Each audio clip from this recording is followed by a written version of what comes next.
with my 5-year project, and yes, the deck, my neighbor's deck, is still getting put up. So you'll get that little soundtrack happening as we're doing this. I think they're actually working on the deck surface, so maybe less banging because they're not doing the actual structural stuff, but there'll still be lots of noise. Oh, the joys of home recording. So yes, welcome back to my 5-year project where I'm going through my life in sort of 5-year increments, mostly for my own benefit. Um, I've actually taken a fairly large break because I've kind of gone into years that I'm rather embarrassed about, ashamed of, you know, uh, regret in some ways. Um, and I guess, let's examine that. So we moved from Victoria to the Lower Mainland. For various reasons, Victoria just was getting old with us. I followed Janine, who for Victoria was getting Ja, who Victoria was getting kind of getting old for. Be that as it may, we moved to. I think it's to go. I think yeah, we went to kind of the Dunbar region in Vancouver. Bought an expensive house with the money that my grandfather had left me, um, and yeah, yeah. I had I had quit university. I did spend a couple of years going back in the summer to get enough credits to get that BA in English. So that is one thing I did. I sort of at this point I thought, okay, I'm just going to be a writer on my own. I know I said in the last one that writing kind of gave up, but it took a while. I thought, okay, I'm just going to become a writer on my own. I flunked out of creative writing. The stress of doing creative writing courses was too much for me. I'll just be at home writing while Jia goes off to work. Except I went through many years where I didn't I didn't do any writing while Jia was at work. That there's always a vague possibility, half starts, but mostly I just got really enmeshed in kind of online online addictions, I guess. Yeah, for a lot of that period, a lot of shame about that. Um, where I just it sucked it I sucked into my life. I got sucked into a certain corner of the internet, and that was all I did. And I felt shitty about it at the time, and I kept on doing it compulsively. Um, if I talk about how, like, I don't drink and I don't smoke and I don't gamble, I don't do those things because I do think I have a pretty kind of compulsive personality, and that's where a lot of this came out in a very negative kind of snake eating its tail sort of way, period, where it just really sucked up a lot of my life. Um, yeah, yeah, it just sucked up a lot of my life, and I was probably still processing stuff over my father's death.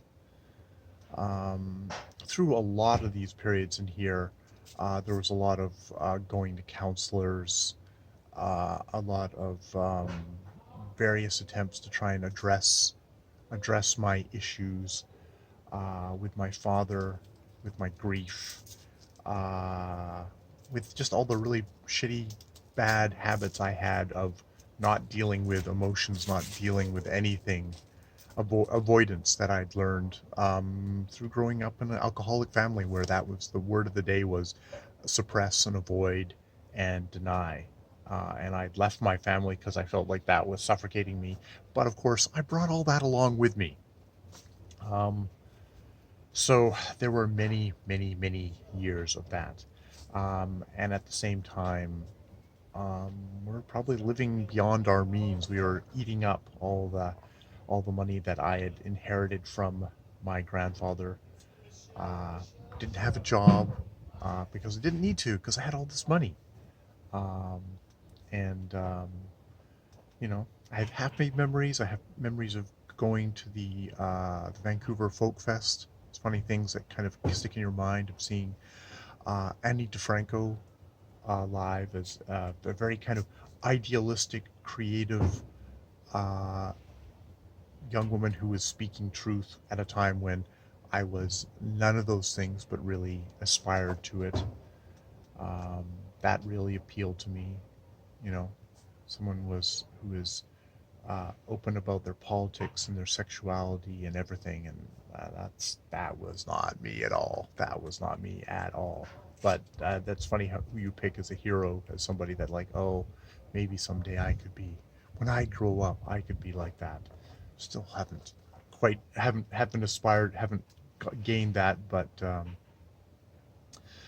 yes, yes. So yeah, there's a lot of ways I kind of view these as wasted years, wasting, as in wasting my time, um, of being kind of caught up in an endless loop of no, I'll try and be a writer and failing, and I'll try and be a writer and failing, and like it's not like I didn't even get to the kind of the writing part of it. This is cliche. Um, Somebody who's like, I'm a writer. Well, have you written anything? It's like, no, I haven't even gotten to that stage, because whenever I'd write something, it wouldn't be good enough, and I'd hate myself more, and I'd kind of fall back into a pit of despondency and compulsive behavior, and then started over again, and was really really stuck while you know Ja at my and having a partner who was moving forward in her life at that time, but was I don't know why she stuck with me in a lot of ways, you know. So yeah, it's a crappy time. I mean, the good thing is I can look back at it now and see how I slowly got out of it. But it's going to take at least another video before that starts to happen. Um, at this point, it's really arrested development. I stay a dumb 20-year-old uh, until into my 40s, um, which is an embarrassing thing to say, an embarrassing thing to acknowledge. Uh, um, you know, and yes, I had a not great background. In some ways, probably the biggest curse that I had was that I inherited a lot of money from my grandfather, because that allowed me to ignore very basic realities of life, of earning a living for a long time. We got to travel in there, which I don't regret. That was really good. We did actually use some of that money for like travel and exploring the world, which were positive things and kind of opened my world up in a way. But it also just sort of allowed me to sit in a nice house and fritter away a lot of time before I finally the money runs out. And I guess we'll get into the money running out, and then it's still taking me a while to get to the next to the next to the next to the next stage in my life. But I will try and be compassionate with myself. I'm just like, well, I could beat my. It's like it's one of these things of like I spent a lot of that time beating myself up and not getting anywhere. So maybe as getting older, it's like, okay, well, I can beat myself up, or I can actually do something. And some ways I've learned that lesson, some ways I haven't learned that lesson. I'm I want to lay out this period of my life and not yell at myself over it. It is what it is. It's regrettable. Um, Unfortunately, somebody who was withdrawn and wanted to avoid stuff was given money, so he was able to withdraw and avoid stuff, and that was unfortunate.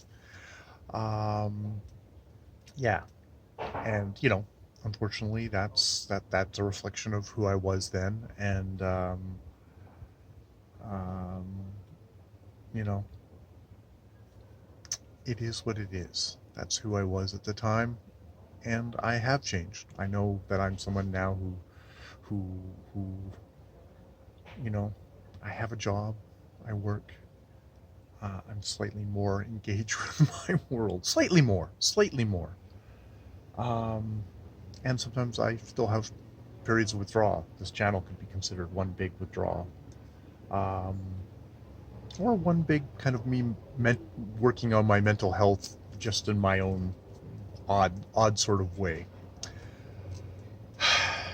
I'm glad I did this. I'm glad I did this. So next time, to future self, I'm going to work on the money's run out, and I become a delivery driver. There's my there's my big pitch for next time. No longer world famous author aspirations. I'm going to be a delivery driver. We'll go from there. More videos later.